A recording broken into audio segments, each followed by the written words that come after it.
ರಾಮಣ್ಣ ಅಂತೇಳಿ.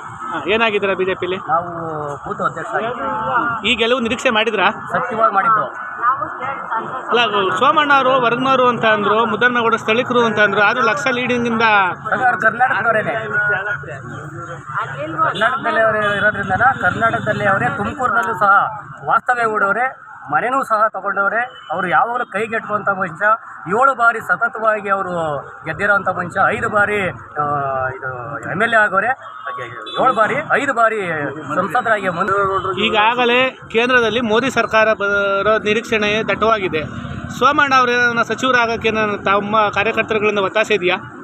ಮಾಡಲೇಬೇಕು, ನಾವು ಆಗಲೇಬೇಕು. ಅವರು ಅವಕಾಶ ಕೊಟ್ಟರೆ ನಮ್ಮ ತುಮಕೂರು ಜಿಲ್ಲೆ ಅಭಿವೃದ್ಧಿ ಆಗಲಿ ಮತ್ತು ಇನ್ನೂ ಎಲ್ಲ ರೀತಿಯಲ್ಲಿ ಅವರು ಸಹಕಾರ ಕೊಡ್ತಾರೆ.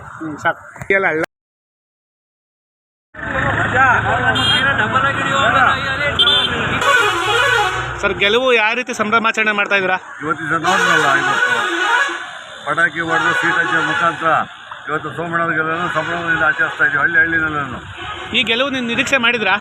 100ಕ್ಕೆ 100. ನಾನು ಮೊದಲೇ ಹೇಳಿದ್ದೆ, ನಾನು 100ಕ್ಕೆ 100 ಸತ್ಯ 100%.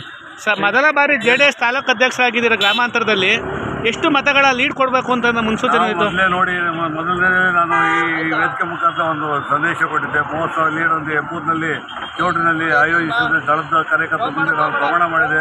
30,000 ಲೀಡು ಗ್ರಾಮಾಂತರದಲ್ಲಿ ಕೊಡ್ತೀವಿ ಅಂತೇಳಿ. ತದೋ ರೀತಿಯಲ್ಲಿ 28,000 ಲೀಡ್ ಆಗಿದೆ ಇವತ್ತು ಗ್ರಾಮಾಂತರದಲ್ಲಿ. ಅಂದರೆ ಗ್ರಾಮಾಂತರದಲ್ಲಿ JDS ಓಟ್ಗಳು ಏನಿದೆ ಅಷ್ಟು ಓಟ್ಗಳು ಸಹ ಬಿಜೆಪಿಗೆ ಟರ್ನ್ ಆಗಿದ್ದಾವೆ ಅಂತೇಳಿ ವಿಶ್ವಾಸ ಇದೆಯಾ?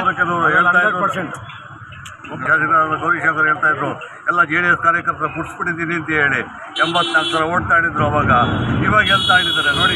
ಈಗ BJP JDS ಅಲಯನ್ಸ್ ಆಗಿ 28,000 30,000 ಲೀಡ್ ತಾಡಿದ್ದೀವಿ ನಾವು.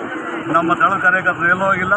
ನಮ್ಮ BJP ಹಾಗೂ JDS ಕಾರ್ಯಕರ್ತರು ಸೇರಿ ಇವತ್ತಿನ ಅತ್ಯಧಿಕ ಮತಗಳನ್ನ ಸೋಮಣ್ಣವ್ರಿಗೆ ಕೊಡ್ತಾ ಇದ್ದೀವಿ. Thank you.